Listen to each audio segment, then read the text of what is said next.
The dignity of every nation must be upheld. No people are expendable, no culture erased, no voice silenced. This principle is not a political convenience, but a moral imperative, a foundation without which the world collapses into oppression and chaos. For centuries, nations have been divided into categories of importance, those deemed powerful and indispensable, and those treated as insignificant, disposable, or subject to the whims of larger empires.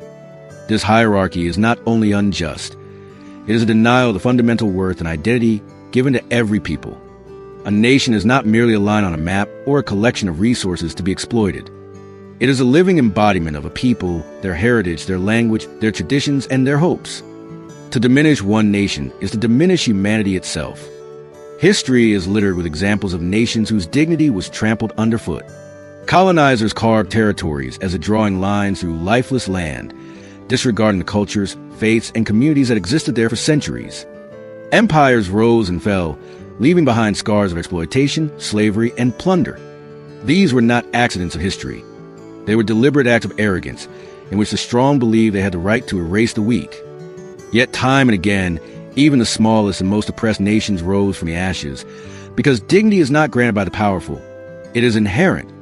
The truth is, no nation can be reduced to a pawn on the chessboard of geopolitics without robbing humanity of its richness. The dignity of nations is tied to the dignity of individuals.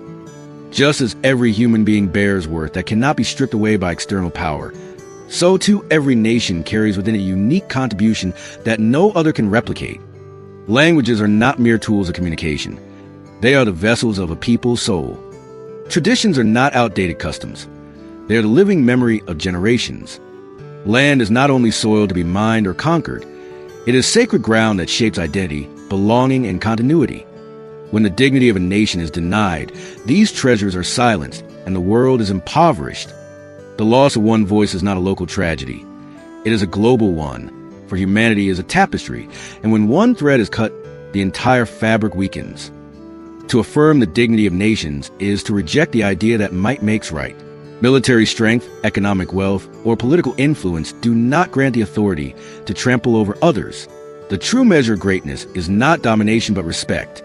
A powerful nation that disregards the sovereignty of smaller ones shows its weakness, not its strength. Conversely, when nations, large or small, commit themselves to honoring one another, they demonstrate a greatness that endures longer than any empire. Dignity is not given by conquest. It is revealed by humility, restraint, and recognition of the worth of others. In our present world, the erosion of national dignity is not always as obvious as conquest. It comes in subtler forms. Economic dependency that enslaves rather than empowers, cultural imperialism that mocks traditions in the name of progress, and political manipulation that undermines sovereignty under the guise of diplomacy. Nations can be stripped of dignity not only through war, but also through exploitation, coercion, and silence. When powerful corporations dictate the policies of governments, when global institutions override the will of sovereign peoples, when media systems drown out authentic voices with propaganda, dignity is violated just as surely as if armies had marched across borders. The form may change, but the substance is the same. One people declare themselves more important than another. Yet true leadership understands that the strength of the world depends not on uniformity, but on diversity. A garden flourishes not when every flower is forced into the same mold, but when each plant grows according to its design. In the same way, the community of nations thrives when each contributes from its own culture, its own wisdom, and its own strengths. Burkina Faso's heritage cannot be replaced by Russia's, nor can Venezuela's story be erased by another. Every nation adds a color to the canvas of humanity. To silence one is to dim the light of all. The principle that no people are expendable calls leaders to a higher standard of governance. They must resist the temptation to treat their own citizens as numbers or tools for national ambition. The dignity of nations begins at home, with the dignity of the people themselves. If leaders disregard the value of their own citizens, if they crush dissent, exploit the poor, or neglect the vulnerable, they betray the very principle they are called to uphold in the global community. The worth of a nation is revealed in how it treats its people, from the most powerful to the least significant.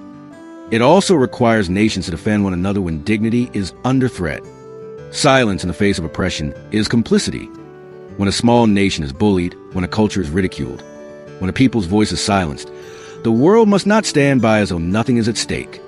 The assault on one is an assault on all. Global solidarity is not sentimental rhetoric. It is a moral responsibility of those who believe in truth and justice. For just as tyranny thrives when unchallenged, dignity flourishes when defended with courage. This principle further calls into question the prevailing assumptions of globalization. There is value in cooperation, but cooperation must never become domination. Trade, communication, and shared endeavor should enhance the sovereignty of nations, not dilute them. The dignity of a nation is compromised when it is pressured to abandon its cultural roots, its values, or its identity in order to conform to a manufactured standard of modernity. True progress is not achieved by erasing differences, but by weaving them together in mutual respect. The cry for dignity is not the cry of the weak seeking pity. It is a declaration of the strong who know their worth.